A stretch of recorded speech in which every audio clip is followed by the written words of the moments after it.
সুপ্রিয় দর্শক আসসালামু আলাইকুম। কেমন আছেন সবাই? আশা করছি যে যেখানে আছেন ভালো আছেন এবং সুস্থ আছেন। সবাইকে স্বাগতম জানাচ্ছি আমার আরেকটি নতুন রেসিপি দেখার জন্য।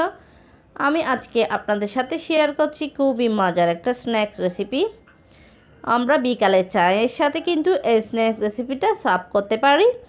এটা খেতে কিন্তু অনেক টেস্টি, তৈরি করা কিন্তু খুবই সহজ। তাহলে চলুন দেখে নেওয়া যাক। প্রথমে আমি এখানে একটা মিক্সিং বোল নিয়ে নিয়েছি, সেখানে 2টা ডিম নিয়ে নিয়েছি। ডিমগুলো কিন্তু রুম টেম্পারেচারে ছিল। আমি এখানে 3 টেবিল চামচের মতো চিনি দিয়ে দিয়েছি, স্বাদ অনুযায়ী লবণ দিয়ে দিয়েছি। আমি অল্প করে এলাচের গুঁড়া দিয়ে দিয়েছি, সেটা আপনারা চাইলে স্কিপ করতে পারেন।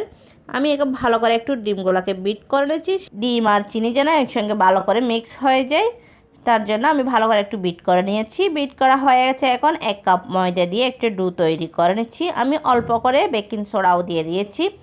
দেওয়ার পরে ডিমের মিশ্রণের সঙ্গে এই ময়দাটা একটু ভালো করে মিক্স করে নিচ্ছি।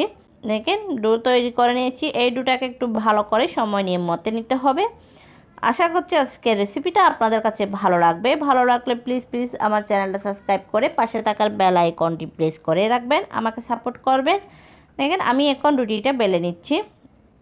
এটা বেশি মোটাও না বেশি পাতলাও না, মিডিয়াম আকারে আমি একটা রুটি বেলে নিয়েছি। দেখেন রুটিটা একটু মোটাই রেখেছি। এখন আমি এরকম একটা ছাঁচ নিয়েছি। এখন আমি স্ন্যাক্সটা কেটে নিচ্ছি। দেখেন আমি সবগুলা পিঠা তৈরি করে নিয়েছি। এখন কিন্তু ভাজার পালা। আমি ভাজার জন্য আগে থেকে অয়েলটা গরম করে নিয়েছি। এখন একটা একটা করে পিঠা দিয়ে দিচ্ছি। চুলার ফ্লেমটা কিন্তু মিডিয়ামে রেখেছি। দেখেন দেওয়ার সঙ্গে সঙ্গে কিন্তু ফুলে উঠেছে। শুধুমাত্র ময়দা দিয়ে কিন্তু এই পিঠাটা তৈরি করা যায়। আপনারা চাইলে ময়দার পরিবর্তে আটাও ব্যবহার করতে পারেন। দেখেন এই পিঠাটা খেতে কিন্তু অনেক টেস্টি।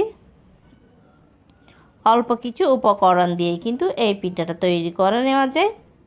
দেখেন আমি এইভাবে কিন্তু সবগুলা পিঠা ভেজে নিচ্ছি। দেখেন কিছু পিঠা ভাজা হয়ে গেছে, আমি উঠিয়ে নিচ্ছি।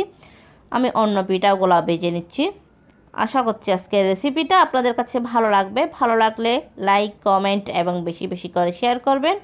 সম্পূর্ণ পিঠাগুলো ভাজা হয়ে গেছে। এখন পরিবেশনের পালা। আমি আপনাদেরকে পরিবেশন করে দেখাচ্ছি। দেখেন দেখতে কত সুন্দর হয়েছে এই পিঠাগুলো। কালে চায়ের সাথে এই স্ন্যাক্সটা কিন্তু খাওয়া যায়। বাচ্চারা কিন্তু অনেক লাইক করে।